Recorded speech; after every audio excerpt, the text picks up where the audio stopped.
The Edmonton Oilers added Viktor Arvidsson and Jeff Skinner in the summer to bolster their depth scoring. Neither player is really fit. Why is that? On today's edition of Locked On Oilers.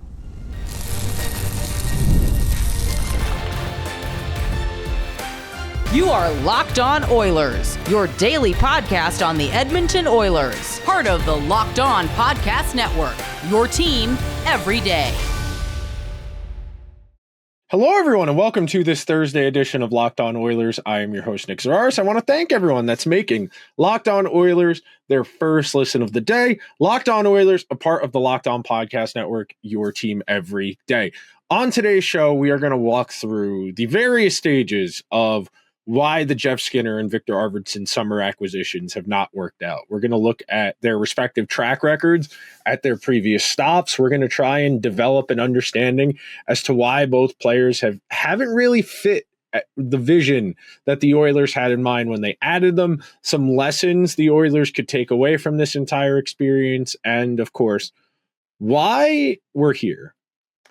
We are here talking about this because, and I said this towards the end of yesterday's show after the loss to the Ducks, but I'll reiterate it again.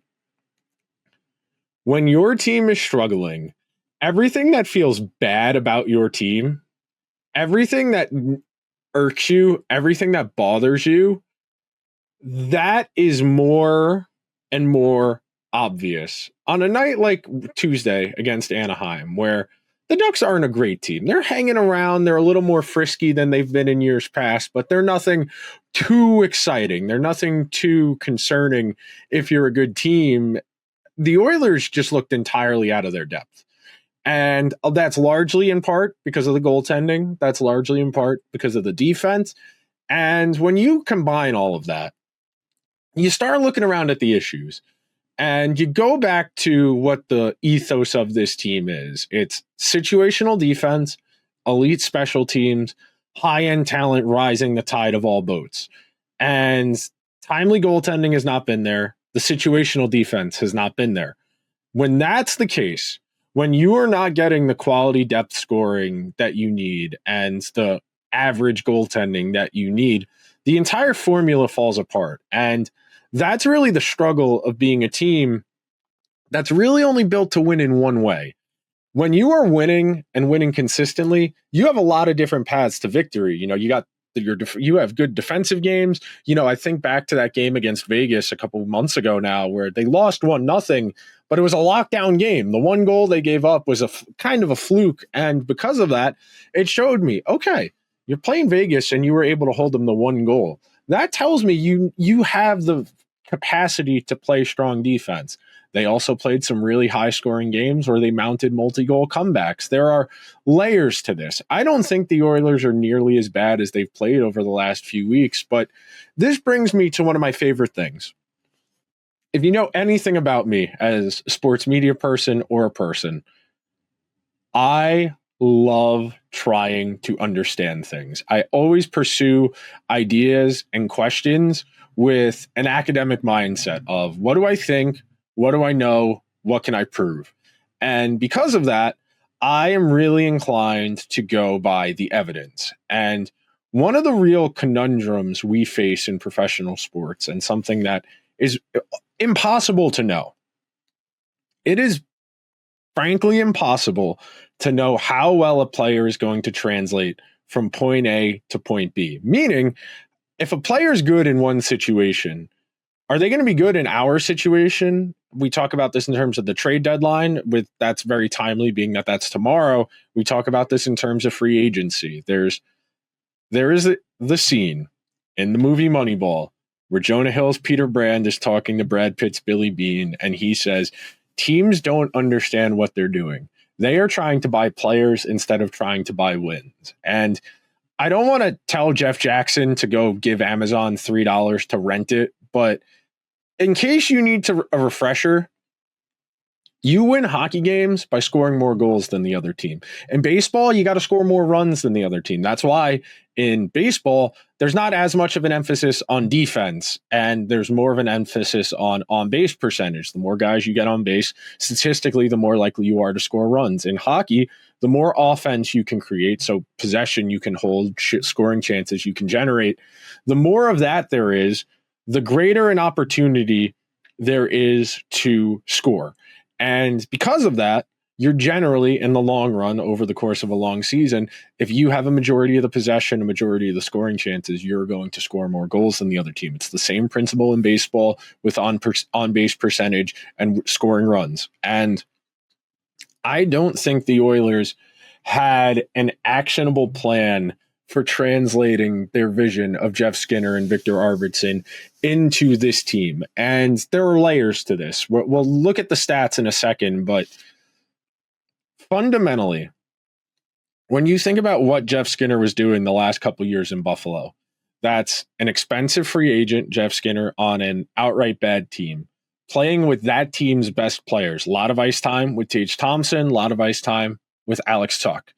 You have 2+ minutes of power play time per night, playing top 6 minutes on a bad team where you're being on a line where the only expectation is to score. When Jeff Skinner's playing with Tuch and Tage Thompson and he's getting power play time and he's getting a ton of ice time, that tells you he is out there purely to score. They're not worried about the defense. They're not worried about what they give back, because for those Buffalo teams, the only way they were going to win a lot of games was to outscore their problems. And their defense, though highly touted in terms of amateur prowess, I really like Power, Dahlin, and Bowen Byram, but it just hasn't materialized for them. And then you look at Viktor Arvidsson, who was playing with guys like Philip Deneau and Mikey Anderson on the LA Kings last year in a defense-first role. And that type of player, someone like Arvidsson, is always going to underperform their underlying metrics because he's not a high-end player. And I know that's crazy to say about a guy who has multiple 30-goal seasons under his belt, but he's not dynamic. He's not explosive. He can't make his own offense. He's a supporting piece. And in LA, he was on a line that created a lot of possession, that cycled on a very well-structured, some would argue the best defensively structured team in the entire NHL. And because of that, the offensive numbers weren't as impressive as they were in earlier years, especially closer to the start of his career where he had the few 30-goal seasons. When you think about that, and then you compare those roles to what they were being asked to do here in Edmonton. Well, if Connor is getting the minutes with Evan Bouchard and Matthias Ekholm, and Leon is getting the minutes with Darnell Nurse and whomsoever Nurse is playing with that night, and you play Jeff Skinner with Leon, you are putting him in a disadvantageous position because the expectation is going to be more defense oriented. And look, the Oilers are not expecting Leon's line to be clamps. They're not expecting it to be lockdown. But that said, the expectations for Jeff Skinner haven't materialized, partly because the coach does not trust him for whatever reason. I know Chris Knobloch skews towards an attention to detail on defense, and Jeff Skinner has never been a defensively sufficient player, but Arvidsson hasn't fit either. And some of this is league-wide. I know offense is down a smidge from what it was last year. It's harder than ever to turn a scoring chance into a shot on goal in today's NHL. And because of that, offense is down to some degree across the board. If you compare a lot of these Oilers individual stats year over year, a lot of guys are having career lows. So we're going to take our first break on today's edition of Locked On Oilers. When we come back, we're going to dive into the numbers for Arvidsson and Skinner in terms of this year in relation to last year, their career averages, and kind of give you a little bit of a flavor to see whether these are just outlier, unlucky seasons, if something has materially changed, or something else entirely. Be right back. See you guys in a second. When the game tips off, NBA action is just getting started. And there's no better place to get on it than FanDuel, America's #1 sportsbook. Because with FanDuel, you can place live bets throughout the game. So even if you miss the opening tip or want to bet on a big fourth quarter comeback, you can stay in the action. Or if you're looking for a bigger payout, you can even combine your live bets into a same game parlay. I love using FanDuel's live betting feature because it keeps every moment of the game exciting. Whether I'm backing my team for a late game rally or picking a player to hit a clutch three, I never feel like I missed my chance. Plus, the app is easy to use, and when you win, you get paid out instantly. Right now, new FanDuel customers can get $150 in bonus bets if your first $5 bet wins. Just visit FanDuel.com to join today. That's FanDuel.com for your shot at $150 in bonus bets. Make every moment more with FanDuel, the official sports betting partner of the NBA. Thank you to everyone who is hanging out here on this Thursday edition of Locked On Oilers. And we will have coverage of any subsequent Oiler moves. We had the bonus episode for the Trent Frederick trade on Tuesday afternoon ahead of their game against the Ducks. An exciting move that can definitely pay dividends, and someone I'm kind of excited to see how the Oilers use. I think this episode, the one we're working on right now, the one where you're in the middle of listening to, I think really for me, you want to have alignment in terms of your front office, your coaching staff, and your lineup, because it's one thing for a general manager to go out and sign good players. And I don't think Viktor Arvidsson or Jeff Skinner are bad players. Are they underperforming expectations? Yes. But that's why we use context. That's why we use statistics, because we want to understand, are they getting unlucky? Are they underperforming? Is it an environmental factor? Is it the quality of their line mates, the quality of their competition? What has caused the material change in their production? And when you're talking about deadline acquisitions, you are adding guys with a very specific mindset that this guy adds X or Y to your team. And because of that, you have, and I said this the other day, you understand what your general manager thinks about your team because of the trade deadline, because you saw the Bruins go out and add two hard-nosed, plucky guys, and they are both the type, not going to score a ton of goals, not going to facilitate a ton of offense, but they're going to cycle, they're going to forecheck, they're going to hit anything that moves, they're going to make the Oilers harder to play against. I am tepidly optimistic that both will fit well, but it does not mean they're going to fit well. You have to hope to some degree that whatever you've seen in previous stints is going to translate. So with that in mind, I'm going to click on over to my notes here because I've got a lot of information. These are both, and Viktor Arvidsson and Jeff Skinner are both players who have large statistical profiles, who have, in the case of Viktor Arvidsson, 10 years of NHL experience. In the case of Jeff Skinner, I believe it's 13 years of NHL experience. So let's start with Arvidsson. This year, he's averaging 14.41 per game overall in terms of ice time. That is the fewest minutes per game Viktor Arvidsson has played in a season since 2015-2016 when he was 22 years old. He's playing 2 more minutes, I would say about a minute and a half more per game at 5-on-5 than he did back in 2015, 2016. He's getting 20 seconds more power play time. But the big kicker here, if we're talking about Viktor Arvidsson, last year on the Kings, 16.42 per game, 13.26 at even strength, 3 minutes, 13 seconds per game on the power play. Only 1 power play goal, so it's not like he was juicing his stats crazy. Remember, Viktor Arvidsson only played 15 or so regular season games last year coming off of a major injury. So you have to keep that in mind as far as the evaluation year versus last year. His last real full season in the NHL 2.5 years ago, 214 per game on the power play, 26 goals, 10 assists, 229 shots on goal, 11.4 shooting percentage. The real kicker here when we talk about Arvidsson, though, is when you're talking about a player that is not a high-end finisher, somebody who doesn't have an elite shot, they have to create off of volume, meaning lots of chances. And one component of that, of a player's profile who creates offense like that, is they are always going to have less impressive numbers than their shot metrics. What do I mean by shot metrics? I mean scoring chances, expected goals, high danger chances, because you would assume you're going to have a relatively close relationship between those, that if you create a lot of offense and a lot of quality offense, the puck's going to go in the net eventually.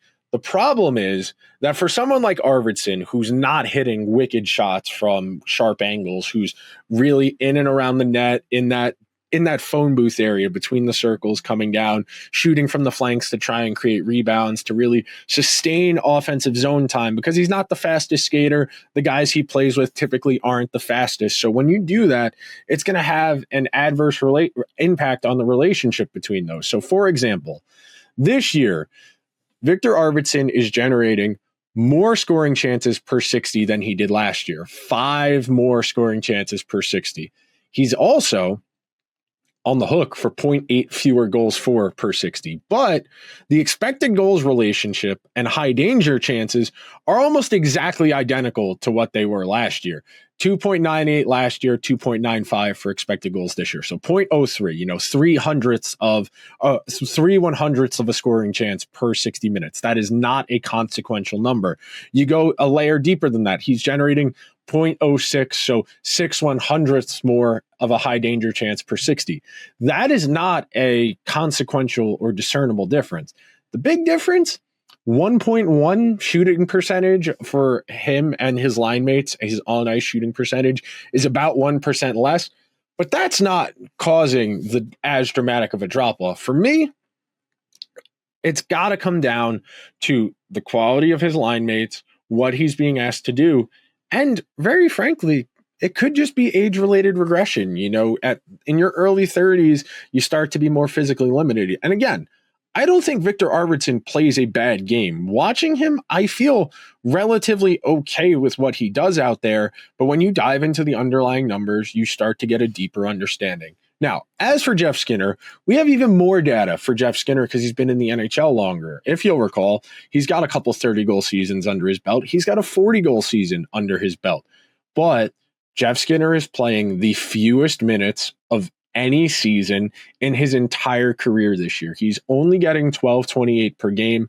That is the lowest total by more than a minute and a half, almost 2 minutes, than any other season in his entire career. He's only getting 11.30 per game at even strength, which is by far the lowest rate of his career again. And remember, Jeff Skinner came into the NHL as an 18-year-old and won the Calder Trophy. This is somebody who's always been an impactful, prominently featured player. Jeff Skinner's always been a top 6 forward. He's always gotten power play one time. He has always gotten favorable deployment with other team stars. And when he was with Buffalo, it was Alex Tuch and Tage Thompson. At points with Carolina, he played with a variety of players. When Eric Staal was at his peak, he was prominently featured along there. And I think Jeff Skinner is a lot easier to explain. I think Jeff Skinner is an inefficient player. I think if you put Jeff Skinner on a bad team and he can take a lot of chances, he can play with good offensive players, he's going to put up good counting stats. He's always going to be able to do that. If you put a guy with a good shot and good skating on a line and tell him his only obligation is offense, he's always going to be able to do that because he doesn't mind trading the defense for the offense. The problem is when you add a good player from a bad team to a good team, and you change their role and you tell him, hey, you got to be more well-rounded. We're not just about offense here. It's going to materially change the way he produces offense. And he's very clearly struggled to earn the trust of the coaching staff. And because of that, he can't even get in the lineup some of the time over guys he's better than. Jeff Skinner's better than Matthias Janmark. He's better than Podkolzin. You can make an argument this is the best left winger on the roster if you want to even include Nuge when they kick him out to the left as opposed to playing him down the middle occasionally. There's not an argument here. Jeff Skinner is the most physically talented left winger the Oilers have on their roster. He just hasn't played like it, and the coaching staff doesn't trust him, and that's a really potent combination that's going to put you in a position where you're going to struggle. And when you don't have the trust of a coaching staff, it's really hard to earn it. We're in March now, and Jeff Skinner still doesn't have Chris Knoblauch feeling good enough about his game to get him in the lineup consistently, let alone to get him alongside McDavid or along Draisaitl. I have been pounding the drum for 2 months now that the way forward with Jeff Skinner is playing him on the first line with Connor McDavid and figuring out what it's going to take to solve the rest of the lineup. But I don't think Chris Knoblauch's a listener of Locked On Oilers, because if he was, he might have heard me by now. We're going to take one more break on today's show. When we come back, we're going to talk about some lessons from targeting players in free agency, where the Oilers can go from here, and a whole lot more. So be sure to stick around to this edition of Locked On Oilers, your team covered every day.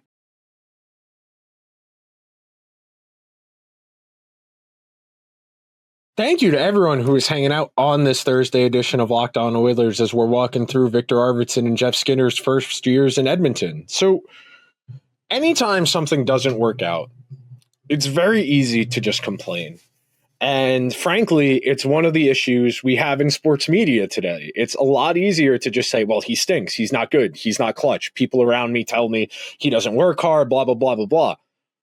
When you go and look at the numbers, you can get the answers to your questions. Why are Jeff Skinner and Viktor Arvidsson underperforming? They are not great style fits. They are playing less minutes than they ever have in their entire careers.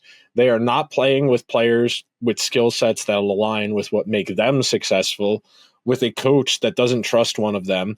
Arvidsson has struggled to stay healthy at points this year, though I don't really want to ding him for that because the Oilers knew that when they signed him. What can the Oilers learn from this process?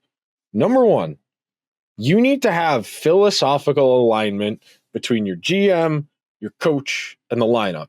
It's great the Oilers were able to add Skinner and Arvidsson. Were Jeff Jackson and Chris Knoblauch on the same page as far as adding Jeff Skinner? Because Knoblauch gave Skinner about 2 weeks of playing in the top 6 at the start of the season, and he's only been back there moonlighting, and that feels like a miscommunication there. And it's really essential when we're talking about philosophical alignment and making all the pieces work. If you're a coach, you can only work with what your general manager gives you, and that's part of it. You know, you don't get to pick the groceries. You get to have some input. I'm sure there were conversations as far as, if we get this guy, how would you use him? What do you see the fit for? But when you have a genuine miss like this, where the coach just doesn't trust the player's skill set, that tells me there was a breakdown somewhere in that process. And maybe Jeff Jackson, because he was the GM on an interim basis, didn't really have a full scoped plan out. You know, he couldn't have accounted for Philip Broberg and Dylan Holloway being offer sheeted, even though that's ultimately what happened. I would be very curious to ask Jeff Jackson what he originally planned the lineup to look like this year. Did he envision Dylan Holloway playing on the third line and Janmark on the fourth line? Or did he envision Connor Brown on the fourth line? Did he envision having to go out and get a Vasily Podkolzin? Or what would the lineup have looked like? You know, was there ever a consideration to bringing back Warren Foegele as opposed to targeting Viktor Arvidsson? And Fogel's having a really solid season for the Kings. I've really liked the fit there for him. And it's unfortunate, and I'll be fair, I was excited about these moves in the summer because they're name brands, and I am a hockey guy. When I see guys who have had success in other places and the fit makes sense in terms of logic. These are both guys coming off of depressed asset seasons. You know, Arvidsson coming off of a back injury, only played 15-something regular season games. Jeff Skinner getting his contract bought out. So what do those guys want? They want opportunities to put up good counting stats so they can go out and get another big contract, so they can get one more contract before they're done being serious producers. I don't think it'll be hard for Jeff Skinner to hang around as a top 9 forward for an additional 3-4 years, floating around from team to team in hopes of chasing a Stanley Cup. But because of that, sorry for the random jump cut that's going to be in the video if you're watching on YouTube, but that was me reacting to some hockey news that the Devils might not be getting Jack Hughes back for the remainder of the regular season or even the playoffs. That's why there's a random cut there. Sorry about that. But as far as the fit lessons, aside from the whole philosophical alignment between the GM and the coach, that there's an understanding that we want to use this player in this role, the second part of this is don't chase the grass on the other side. You know, that expression about the grass is always greener. You're always going to like the idea of something more than something in actuality. And I think the simple matter of the fact is, if you look at Fogel's production in LA versus Arvidsson's, and you look at Skinner's versus if you want to do Holloway or if you want to do McLeod, you would rather have the alternatives. And chasing the name brand, the veteran, which is supposed to include a level of stability, it does not materially, just because you think you've added something doesn't necessarily mean that's what you're getting. And that's really the conundrum here. When you are trying to translate fit from team to team, there's no way to know. You're always going to have a degree of volatility and uncertainty when you're changing environments. You can try and mimic set environments. If you know a guy is good at one thing, you can put him with players who use that skill set. But I I am not ready to close the book on Arvidsson and Skinner as Oilers as far as being functional. I would not be surprised if ahead of Friday, the Oilers tried to make a hockey trade where they turned Skinner into a roster player. Ditto for Arvidsson, though Arvidsson has no trade protection, so probably a little bit more difficult to facilitate a trade for him than for Skinner. But if there is a way of turning one of these guys into another top 9 forward that has a little bit more of an offensive touch, or if they have a little bit more of a defensive flair that makes Knobloch more comfortable with them than he is with Skinner, I would sign up for that. Right now, I think the simple matter of the fact is you have everybody kind of underperforming other than Connor and Leon. And even Connor would tell you him by his own right that he feels like he has a little bit more to give, that he's kind of working himself out of a Four Nations funk. And because of that, it feels like everything is bad. Not everything is bad. The Oilers have room. The Oilers can improve. Will they improve? That's why they got to go out and play the games. I'm very curious to see how Stan Bowman tries to improve this roster ahead of Friday, 4 o'clock Eastern. I hope he is looking for more than just a defenseman, because this group very clearly needs some help, especially in the offensive end of the ice. I know they're excited about Trent Frederick, but Trent Frederick might not play till the middle of April when we're talking about the first round of the playoffs. And that's great once you get there, but you need more offense.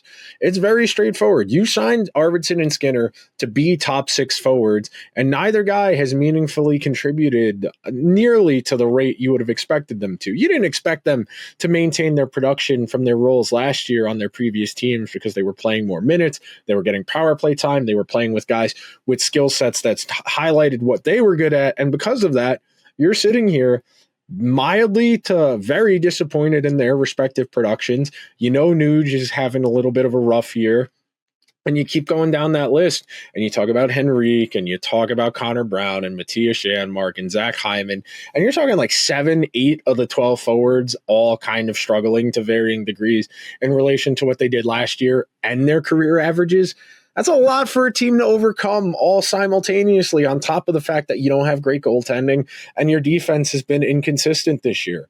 So with that said, that'll do it for today's edition of Locked On Oilers. If you could be so kind, please check out the show wherever you get your podcasts. If you're on Apple or Spotify, hit us with the 5-star review so other people can join us for the stretch run. If you're over on YouTube, hit that subscribe button.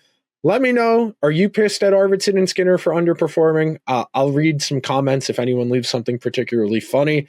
I will talk to you guys tomorrow after the game again. I should say tonight, tomorrow after the game against the Canadiens. Other than that, real quick, I did forget. Thanks for making Locked On Oilers your first listen of the day. Now go check out Locked On NHL, covering all of the biggest stories across the league with the local experts and their expertise that you know and love. Check it out wherever you get your podcasts. I'll talk to you guys real soon. Until then, let's go Oilers.